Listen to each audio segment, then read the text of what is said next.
Қысқасын айтқанда, ауырғанды сезбеймін.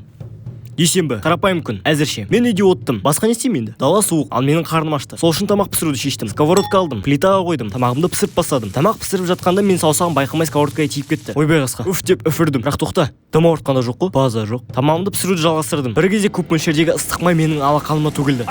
Деп айқайлайын десем, мынаны күйдіргені дым ауыртқанда жоқ қой? Мен подозрение ұстадым. Саусағымды плитаға қойдым.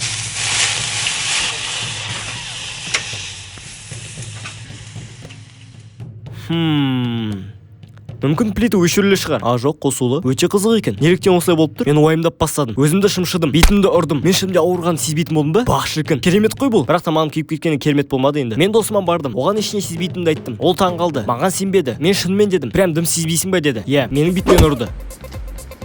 Көрдің бе? Уах, база жоқ деді де тағы да ұрды. Ол тырқылдап күлді. Маған күлкілі болмады. Тағы да ұрды. Әлі де күліп отыр. Да туримани деді. Иә дедім мен. Тағы да ұрды мені. Одан сайын күлді анау. Кейін мен шыдамай оны ұрдым. Ол менің дым сезбейтінді тексеріп жүрді. Басыма сковородкамен бір салды. Дым сезбедің ба деп сұрады. Мен жоқ дедім. Көзімен перцовка септі. Басыма ыстық су құйды. Тоғыртты.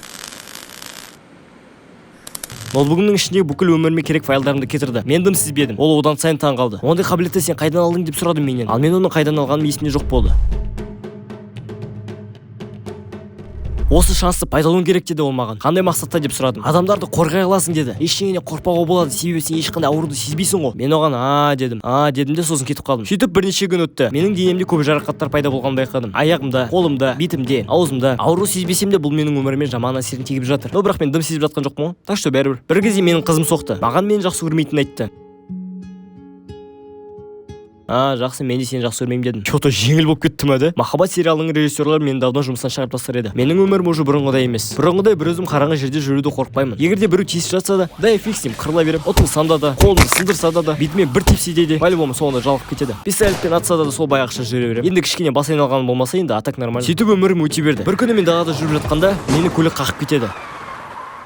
Мен ауруханада ояндым. Әлде дым сезіп жатқан жоқпын. Врач келді. Менің жағдайымды сұрады. Менде бәрі керемет, күшті, вообще супер дедім. Ол сосын мені бір ұрды. Жай ма дедім оған. Бірдеңе сездің ба деп сұрады ол менен. Жоқ дедім. Кейін ол маған бір укол салды. По-любому дым сезбеймін ғой. Бірақ бірнеше минуттан соң менің өмірімде бүкіл аурудың аурусын сезіп бастадым. Че за фигня? Мен бақырдым. Бүкіл жерім ауырды. Мен жыладым. Дәрігер маған жылама деді. Мына қақпас маған жылама десе, мен жылауды қоямын деп ойлап тұр ма? Ол маған жылама деп айқайлады. Мен жылауды қойдым.